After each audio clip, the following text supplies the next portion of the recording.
bienvenue dans votre émission Les Concernés, une émission que vous avez l'habitude de suivre chaque mercredi à partir des 16h.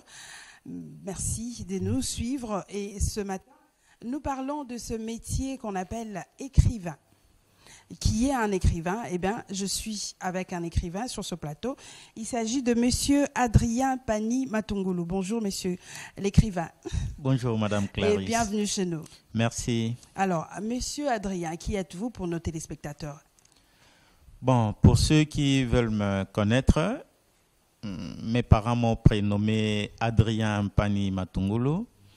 Et je suis fonctionnaire de l'État au ministère de la formation professionnelle.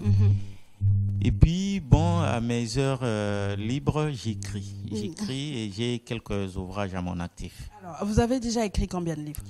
Bon, il faut dire qu'il y a 4 déjà publiés. Hein. Le premier, c'est Hasard ou Destin, suivi de 2 romans. Hein, sans laisser compter, vous avez la 1, et puis Hasard ou Destin. D'accord. Donc, il est question. Donc, ça va faire 4 livres. J'ai publié un essai didactique aux éditions universitaires européennes, des méthodes actives et participatives dans l'enseignement de français au secondaire. Alors, on peut dire aujourd'hui que l'écriture, c'est une passion pour vous, ou vous voulez en faire un métier un jour? On ne sait jamais. Bon, je ne peux pas dire que c'est un métier, mais je ne peux pas non plus promettre qu'il y a un autre livre que je devrais écrire. Mais quand l'idée me vient d'écrire, je le fais parce que là, je peux annoncer déjà un autre roman qui est complètement fini et qui pourra paraître incessamment. Alors, comment vous êtes devenu écrivain? Dites-moi un peu. Bon, comment je le suis devenu? Je crois que c'est d'abord une idée qui m'est venue des parents, de l'initiation de mon père. Et quand j'ai commencé l'école, mon père m'a donné le devoir d'écrire toujours en kikongo. C'est vrai que ça se faisait en kikongo, mais des petits comptes rendus en kikongo. Et j'ai pris goût avec les études au secondaire. C'était dans un petit séminaire. D'accord. Et là, notre formation nous y a presque contraints. Donc, je me trouvais obligé de rédiger des petits textes comme ça. Et puis, le jour où j'ai décidé, j'ai constaté mon premier poème, mon premier recueil de poèmes notamment. J'ai estimé que j'avais un petit nombre de textes écrits comme ça, des textes colligés. Alors, je pouvais les rassembler, les mettre ensemble et en faire un bouquet. Et puis, bon, et quand je regardais, ça faisait un bon nombre de textes. Voilà comment le premier livre a apparu. Donc, ce n'était pas décidé que j'en ferais un ouvrage, mais des petits textes que j'écrivais à mes heures perdues qui, mis ensemble, ont constitué le premier ouvrage. Alors, Monsieur Adrien Pani, est-ce que c'est facile d'être écrivain en RDC? Bon, je voudrais d'abord dire, c'est pas parce qu'on a sorti un texte qu'on peut se dire écrivain. Voilà. Je crois qu'il faut que ce soit un texte qui soit acceptable pour être appelé tel. Mais le métier d'écrire n'est pas très facile. Parce que le texte, vous pouvez le concevoir, l'écrire, mais de là à le publier, c'est vraiment pas très facile. Les manuscrits, il y en a qui en ont et beaucoup en ont. Mais de là à leur donner vie, à leur donner pour que ça devienne aujourd'hui un ouvrage comme celui-là, je crois que ça nécessite un effort, ça nécessite aussi un soutien. Et là, vraiment, je crois que si chacun devait faire son travail, on aurait aidé. D'accord. Alors, par rapport au contexte, quelles sont les difficultés que vous rencontrez souvent lorsque c'est vrai que vous avez une idée, écrire un livre, mais devenir un roman pareil? Bon, les idées, on en a. Les idées, on en a, et il y en a beaucoup. Les textes, on les écrit. Mais la première difficulté, c'est une maison d'édition. Aujourd'hui, on en trouve à Kinshasa? Il y en a quand même de plus en plus, mais c'est pas facile. Hein. Les grandes maisons comme Mediapol, ce n'est pas très facile parce que moi-même j'ai plusieurs fois tenté de faire publier mon livre là-bas. Mais aujourd'hui quand même, avec l'association culturelle Les Écrivains du Congo, il y a une maison d'édition quand même, l'AECH, qui, à mon sens, est en train de faciliter vraiment la tâche, surtout aux jeunes écrivains. Parce que dans les grandes maisons, on a besoin de votre notoriété. On se demande, est-ce qu'on vous connaît? Est-ce que vous avez déjà écrit?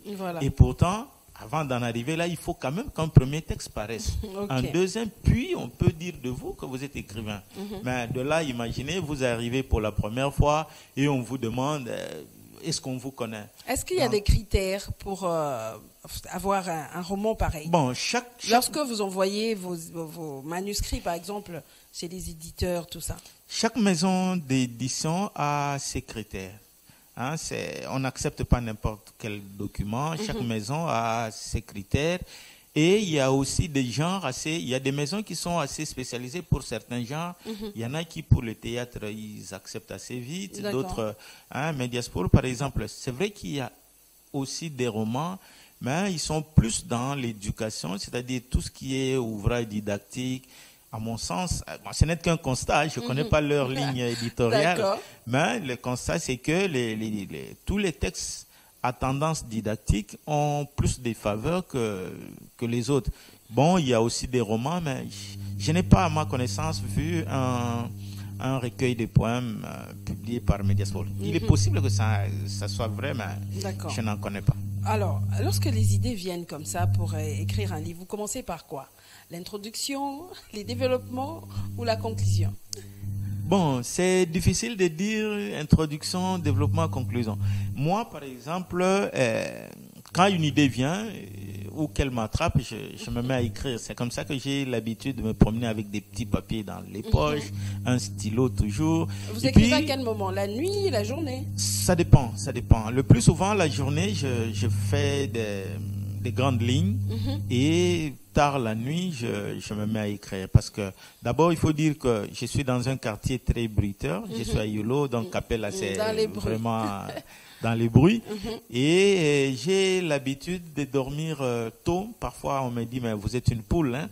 Il n'est pas étonnant de me voir aller au lit à 20h, 19h30. Je dors et je dors suffisamment sérieusement. Vous risquez de croire que je m'amuse. Non, je dors. Vraiment, vous venez vérifier, je dors.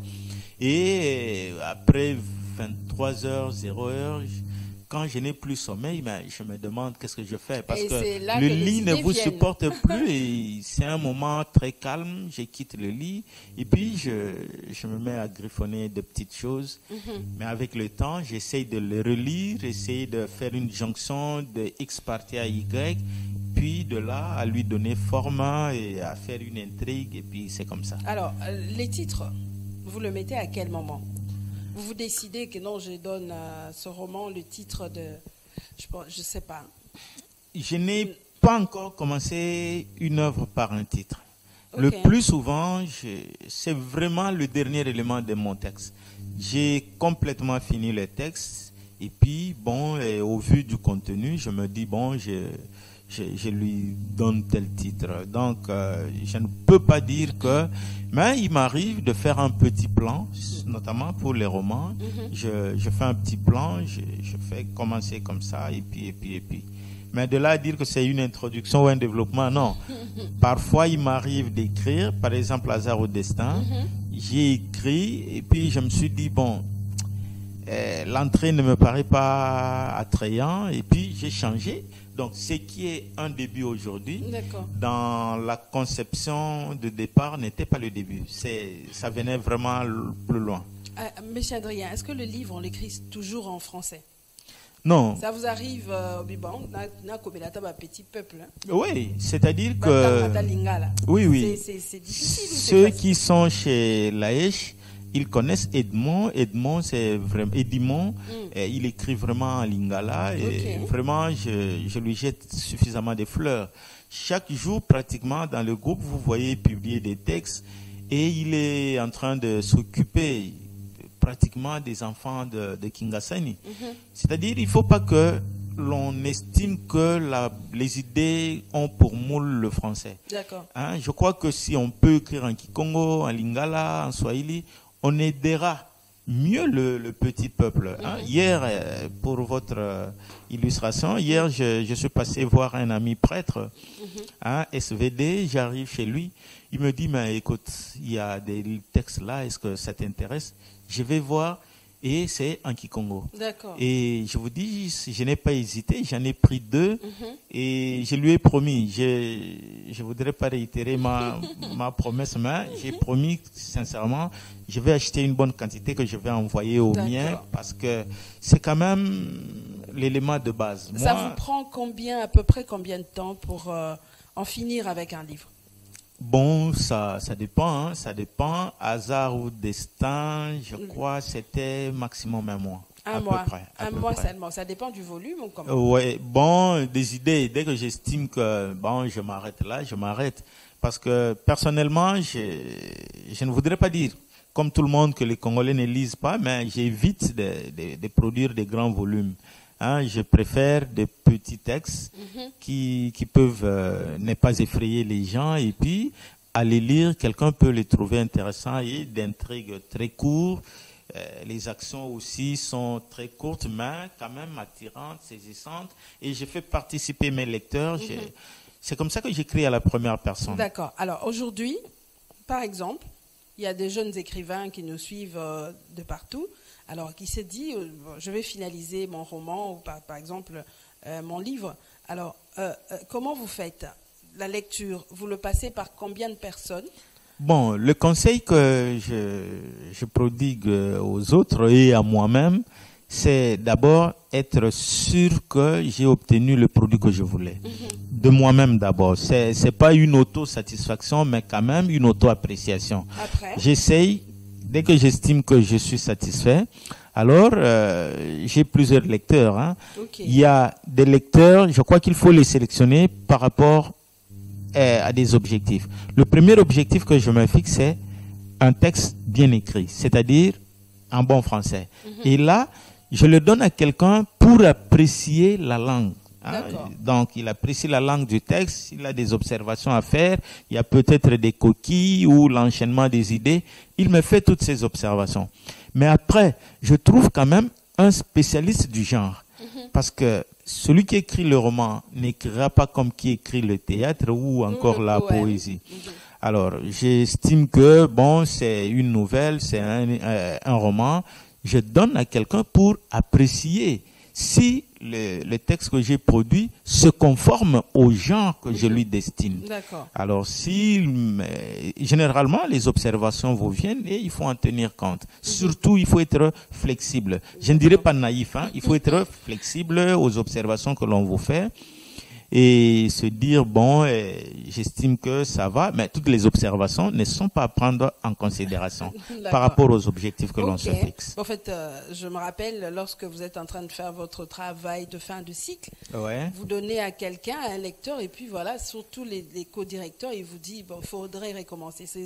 Ça vous arrive lorsque vous écrivez un livre? D'abord, il faut dire que quand j'étais étudiant, je n'ai pas eu de co-directeur, j'ai bossé seul.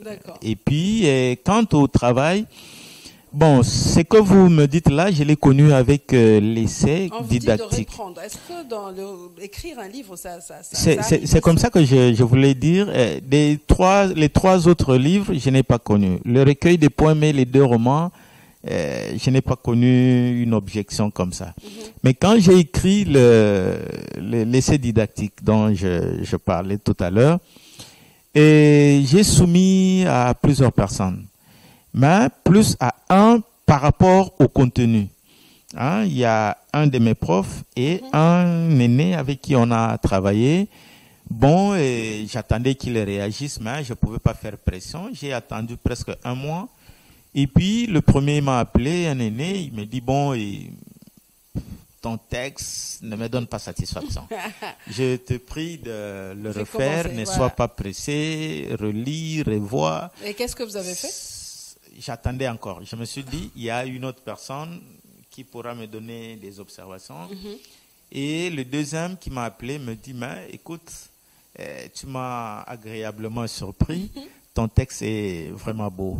Alors, j'ai opté pour celui qui m'avait dit que mon texte suffisait. En fait, c'est difficile de recommencer. Alors, oui, parfois. Votre livre, Hasard ou Destin, pourquoi ces titres? Bon, Hasard ou Destin, c'est même un point d'interrogation, vous voyez. Et les événements de la vie, on se pose la question, est-ce que c'est par hasard que ça arrive est-ce qu'il y a une main divine, un destin, comme on le dit, qui télécommande ces événements? Alors, mon récit, tel que je l'ai narré aussi, au finish, je ne savais pas aussi décider moi-même. C'est vrai, on dit que quand on pose une question, on a soi-même une réponse. Voilà. Mais là, je me suis posé la question. Est-ce que c'est un hasard ou un destin? Un hasard ou un destin? Alors, la réponse? Si j'avais la réponse, j'aurais carrément répondu. Mais si je pose la question, c'est-à-dire que je voudrais aussi que les autres... Qu'est-ce que vous racontez dedans? Bon, l'intrigue s'ouvre par un fait devenu quotidien à Kinshasa. C'est parti d'un fait réel, je peux dire. Oui, un fait réel. Là, vraiment, il faut dire... Au fait, mon texte est réel parce que c'est moi qui l'ai créé. Je voulais lui donner cette vie-là. Je voulais que ce soit comme ça. C'est comme ça que j'ai dit il est réel.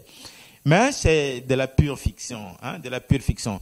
Je suis parti d'un cas qui arrive régulièrement dans nos villes. Un fœtus a été jeté dans une poubelle. On l'a même pas inhumé, vraiment exposé à l'air libre. Et puis, les gens accourent comme d'habitude, les gens se sont attroupés, les badauds et tout ça. Alors, une journaliste apparaît pour recouvrer l'événement. Alors, là, il tend le micro aux différentes personnes qu'il trouve pour savoir soutirer quand même des informations. Peut-être aussi pour le besoin de son journal ou de sa chaîne. Et la police, l'OPJ de la police arrivera aussi pour mener quelques enquêtes. Malheureusement, il va repartir comme tout le monde sans prendre le soin d'inhumer le corps, sans faire quoi que ce soit. Mais, en fait, on estimera qu'il avait abandonné, mais il savait. À côté de ce lieu-là, il y a des enfants, un groupe d'enfants de la rue qui sont bien organisés. Il savait que je vais revenir tard. Ces jeunes gens-là connaissent sûrement la réalité. Ils ont beaucoup d'informations à nous livrer. Alors, tard la nuit, il est revenu. Il a contacté ces jeunes gens à qui il va poser la question de savoir ce qu'ils ont comme version sur cet avortement. Alors, ceux-ci ont réellement le récit réel. Mais ils voudraient mettre l'OPJ sur deux pistes. Il y a un fait qui est réel et l'autre qu'il voudrait simplement, sur qui il voudrait faire porter la responsabilité injustement, malheureusement. Alors, ils vont alors se dire, il faut troquer et tronquer cette réalité. Alors, ils décident, le premier, qui est le cas réel de celle qui a réellement avorté, c'est une dame qui vit bien avec ces jeunes gens-là, qui régulièrement leur fait des petits cadeaux. Elle est très prodigieuse à propos. Alors ils se disent, écoutez, entre nous, celle-là, quand elle sort, elle a un peu d'argent, nous sommes aussi bénéficiaires, sans en avoir droit, mais elle pense à nous à son passage. Alors, on va jeter la responsabilité, faire porter cette responsabilité à une autre. La pauvre était religieuse. Religieuse qu'elle était, elle a à peine quitté le couvent, a été, je dirais, donc presque... c'était le personnage de... Oui, c'est le personnage principal, le héros de mon roman. C'est une religieuse. Bon, elle était religieuse. Voilà, à qui on a fait porter le chapeau. On a fait porter le chapeau d'avorteuse. Elle répond au nom de Valodi. Voilà, donc on va faire porter cette responsabilité à Valodi alors que la vraie responsable est quelqu'un d'autre. Alors, le commandant va alors prendre la piste de Valodi. On mettra la main sur elle, l'amener au poste de police et continuer le processus de questionnement, interrogatoire et tout ce qui s'ensuit. Donc, c'est elle qui va se dire, est-ce que c'est un hasard par rapport à tous ces événements? Oui, elle va se demander, mais j'étais sur la voie d'être religieuse. Et j'ai fait de bonnes études au lycée, aujourd'hui religieuse, même si je n'ai pas prononcé les vœux perpétuels, mais plusieurs fois j'ai prononcé mes vœux temporaires. Qu'est-ce qui m'arrive? C'est comme ça d'ailleurs que la première nuit qu'elle va passer au cachot, il va la passer dans une grande introspection. Elle va essayer de revisiter sa vie, de revoir son parcours. Peut-être d'être sorti du couvent. Le regret, je ne sais pas. Je ne sais pas dire si on doit nécessairement regretter. C'est comme ça que je me dis, c'est peut-être que le destin ne l'avait pas voulu. Hasard ou destin, c'est ainsi que vous avez titulé le livre. Alors, qu'est-ce qu'on peut dire, quel est ce qu'on peut faire pour comprendre ce livre? C'est-à-dire la leçon à tirer. Des leçons, je dirais que ce n'est pas très facile non plus. Parce que si vous suivez la vie de Valodi, elle aura connu beaucoup de méandres. Hein. Il y a beaucoup d'aléas, il y a du bien, du mal, des hauts et des bas, comme on dit. Et son départ du couvent, elle-même l'avait décidé. C'est pas qu'elle avait été renvoyée. Ça ne l'a peut-être pas dérangé. Mais de là à se retrouver vite grosse et sans que l'auteur ne vous prenne en mariage, c'était une grande déception. C'est comme ça qu'elle décidera d'ailleurs. Hein, ce qui m'arrive là, tôt ou tard, un homme finira par payer. D'accord. Bon, il y a quand même beaucoup de faits. J'estime que bon. En fait, moi, j'ai retenu quelque chose que dans la vie, en lisant le roman, il faut être bien avec tout le monde. Vous voyez, même le Chegué, même tous ce gens-là, il faut être bien avec tout le monde. Oui, il faut être bien avec tout le monde, mais il faut sélectionner ses amis, il faut sélectionner ses fréquentations. C'est-à-dire que tout dépend de son objectif, tout dépend de la ligne de la vie que l'on suit. On ne doit pas donner satisfaction à tout le monde non plus, parce que même Jésus a fini par être haï par les siens. Donc, et pourtant, nous connaissons la magnanimité, la miséricorde qu'il a, mais ça n'a pas empêché à d'autres de les haïr. En tout cas, Monsieur Adrien Pani Matungulu, merci. Nous sommes arrivés presque à la fin. Est-ce que vous avez un mot à dire à tous ces gens qui nous suivent et à tous ceux qui veulent devenir écrivains? Le mot à dire, c'est le premier, je dirais, mens alito discendo, disent les latins, c'est-à-dire l'esprit se nourrit en lisant. Ah voilà, nous avons un sérieux problème. Oui, les gens ne lisent pas. Ouais, j'invite tout le monde à lire parce que il y a beaucoup de gens qui sont, je dirais, qui ont aussi du talent et qui s'ignorent. Fréquenter des milieux culturels, ça vous aidera peut-être à réveiller vos muses, à découvrir vos talents. Aujourd'hui, les gens veulent passer du temps sur WhatsApp, TikTok, Facebook. Lire un roman, c'est tout un problème. Est-ce que vous n'avez pas ce problème-là? Les livres, est-ce qu'on les achète? On les achète. C'est vrai que c'est pas comme des arachides où on peut les acheter chaque jour. Mais il y en a qui achètent. Ceux qui sont intéressés, ils achètent. Les lecteurs, ils ne font pas des choix, ils achètent. C'est comme ça que je voudrais inviter... livre cher, livre $50. Mais c'est compliqué non, là. Il faut dire, je crois vous avoir dit tout à l'heure que ce n'est pas très facile d'en arriver là. Déjà, avoir $50 juste pour lire un livre, on était que c'est compliqué. Bon, si on connaît la valeur du livre, si on connaît la valeur de ce que les idées regorgent. Les écrivains, un petit livre, $100, $50.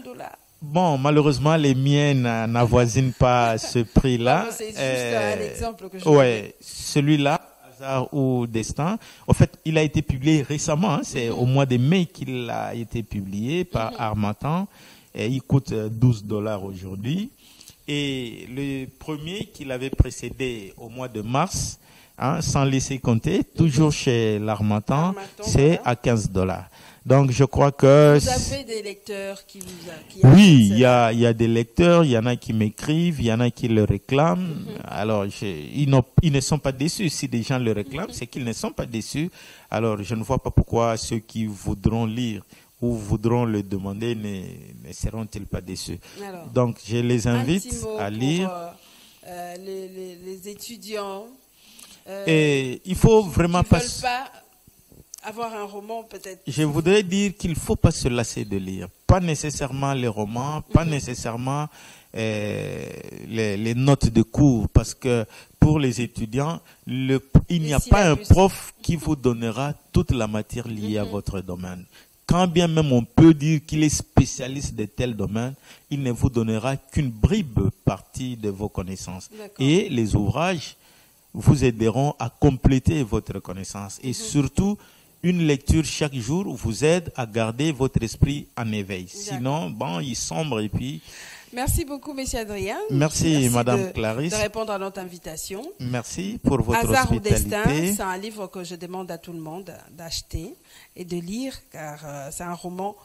Moi, j'ai lu, j'ai vu ce qu'il y a dedans. Ouais. Alors, fidèles téléspectateurs, nous sommes arrivés à la fin de cette émission. Nous avons parlé du métier de l'écrivain. J'ai reçu pour vous un écrivain, ce monsieur Adrien Pani Matungulu, qui a déjà écrit plusieurs livres, mais aujourd'hui nous avons parlé de son livre qui vient d'apparaître, Hasard ou destin. Merci beaucoup à l'équipe technique qui m'a accompagnée ce matin. Lazik Makoukoula, Rigan Bala, merci beaucoup. Merci beaucoup à notre DG, si vous avez aimé cette émission, le DG Odan Pamou. Merci au directeur de programme, Lekar Mouchipai. On se retrouve très prochainement avec un autre numéro. Bye bye.